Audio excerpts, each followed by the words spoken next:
Hi everyone, welcome back to the channel. Today we're diving into something really close to my heart. Real stories from the classroom. In this series, we're sharing authentic voice notes from teachers who've reached out to talk about the challenges they're facing, from navigating tricky situations with parents to managing overwhelming workloads.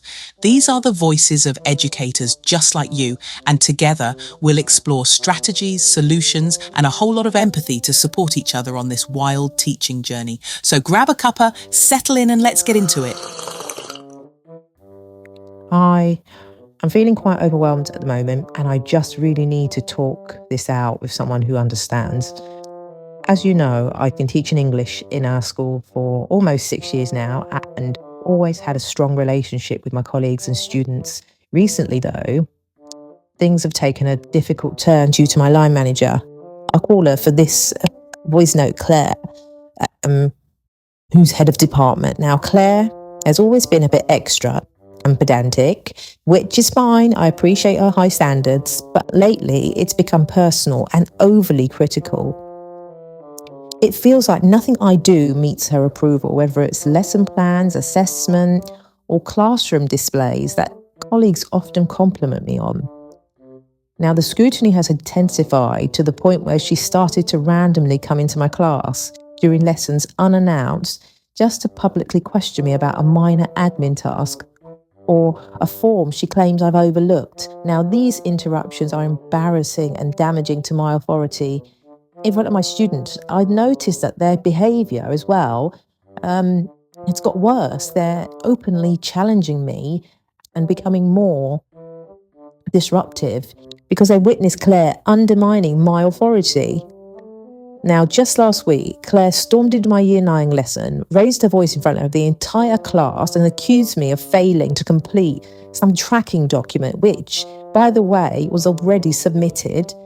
She refused to listen when I tried to calmly explain and proceeded to tell me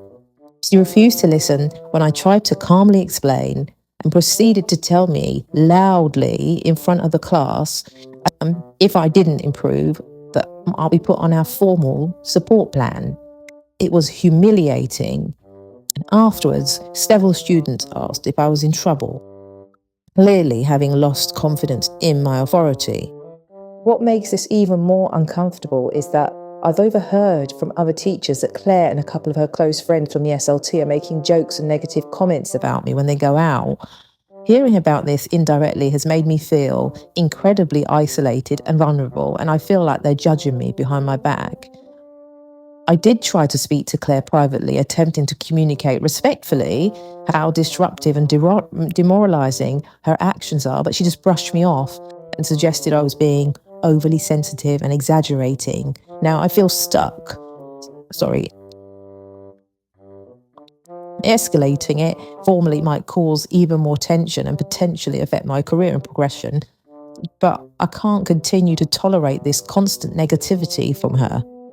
Now, with your experience, I thought you might have some advice or ways that I could manage the situation constructively without compromising my professional integrity or self-confidence. Thank you.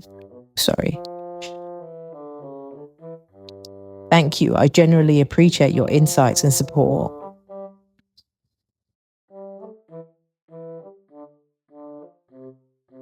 Hey, thanks so much for reaching out and sharing this. I know that couldn't have been easy, so let me just start by saying this. You're absolutely not overreacting. What you're dealing with is genuinely tough, and it's completely understandable that it's left you feeling upset. It's not just about how it's impacting your authority in the classroom, it's also about how it's chipping away at your confidence, and that's not okay. From what you've described, Claire's behaviour isn't just inappropriate, it's downright unprofessional and undermining. You're absolutely right to feel concerned about the impact this is having, not just on you, but on your students too. That incident where she raised her voice and publicly threatened a support plan? That's a huge red flag. It crosses so many professional boundaries and creates a really unhealthy environment for both you and the kids. Right, so let's talk next steps because you deserve to feel supported and respected in your role. First things first, start documenting everything. I'm talking specific dates, times, and detailed notes of every interaction where she undermines you, especially the public ones. Keep it factual and clear, because if you decide to raise this formally later, that evidence will be absolutely key. In the meantime, have a think about who you could approach for informal support. Is there someone in senior leadership you trust, or maybe a union rep? Having someone in your corner who can advocate for you or even mediate between you and Claire can sometimes help ease the tension without things escalating too much. And let's not forget about you in all of this. It's so important to protect your self-esteem right now. Claire's behaviour says so much more about her leadership style than it does about your abilities as a teacher. Try to remind yourself of all the things you're doing well, the positive feedback you've had from colleagues, the wins you've had with your students, and the successes you've achieved in your career so far. You're a skilled professional, and don't let her behaviour make you doubt that. If you feel comfortable, it might also be worth having a calm but clear conversation with Claire about how concerns should be raised. You could frame it as a professional boundary, something like, "I'd really appreciate it if we could discuss any concerns privately, as public criticism can impact the learning environment and student perception." It's a gentle but assertive way to remind her that public undermining isn't just unhelpful, it's damaging. Please remember, you're not alone in this. I'm here whenever you need to chat, brainstorm ideas, or even just vent. And your feelings are completely valid. Take care of yourself, stay strong, and don't hesitate to reach out if you need anything at all.